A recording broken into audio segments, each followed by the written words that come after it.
Dans la leçon d'aujourd'hui, nous allons voir les lois de base en courant continu. Tout d'abord, qu'est-ce que c'est qu'un courant électrique? Définition. Un courant électrique est un déplacement de charge électrique dans un circuit électrique fermé de conducteurs. Les charges peuvent être des ions ou des électrons. C'est quoi un circuit électrique? Un circuit électrique peut être constitué par un générateur, un interrupteur et une lampe. Donc, l'interrupteur, le récepteur, c'est une lampe, et les fils conducteurs. Maintenant, on va définir ce qu'est l'intensité du courant I. Pour cela, on considère le circuit suivant.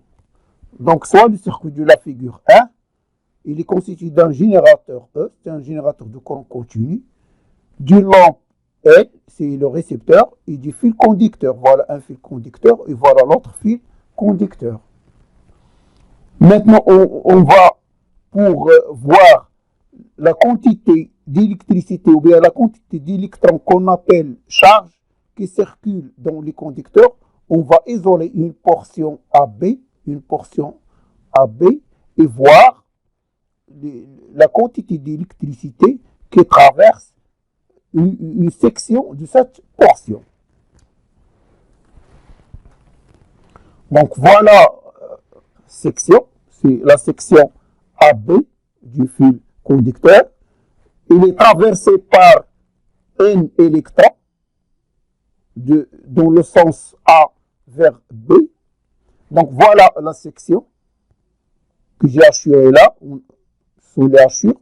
C'est comme si je coupe le fil et je regarde sa section. Donc la section S du conducteur.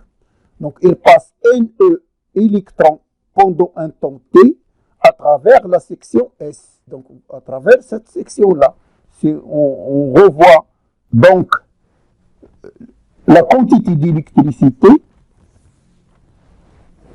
traversant la section S. Donc la quantité d'électricité traversant la section S pendant le temps T et qui est égal à N fois E, c'est-à-dire le nombre d'électrons. On multiplie un électron fois le nombre d'électrons qui traversent cette section-là. Donc la quantité d'électricité Q est en colon, c'est E, c'est la charge élémentaire d'un électron. Vous savez que la charge élémentaire d'un électron c'est égal à moins 1,6 fois 10 puissance moins 19 coulomb. Maintenant, à partir de la charge, on va définir ce qu'on appelle l'intensité I du courant. Donc l'intensité I du courant dans le circuit est égale à I égale à Q divisé par T. C'est l'intensité I du courant qui traverse le circuit. Donc c'est le courant I. Le courant I qui traverse ce circuit-là, il est donné par I égale à Q sur T. Il faut respecter les unités. I est défini en ampères. Coulomb, c'est en coulomb.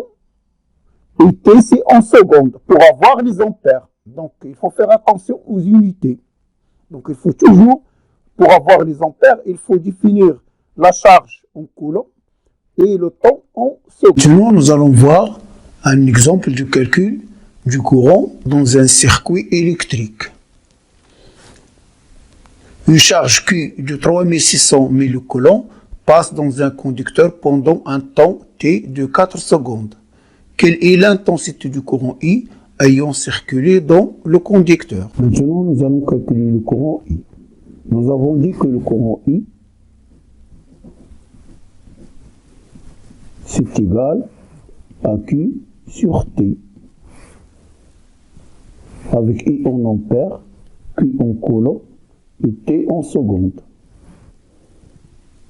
Application numérique. Donc je remplace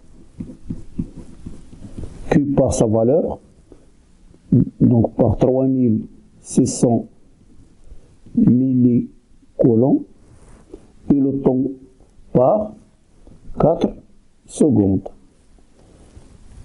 Donc je convertis les millicoulombs en coulombs, ça donne 3600 fois 10 puissance moins 3 coulombs divisé par 4 secondes. Donc il faut respecter les unités de grandeur Q et T. Donc Q doit être exprimé au coulomb et T doit être exprimé en secondes pour avoir les ampères. Donc IA égale 0,9 ampères. Et ainsi, nous avons pu calculer le courant qui traverse le circuit à partir de la charge et à partir du temps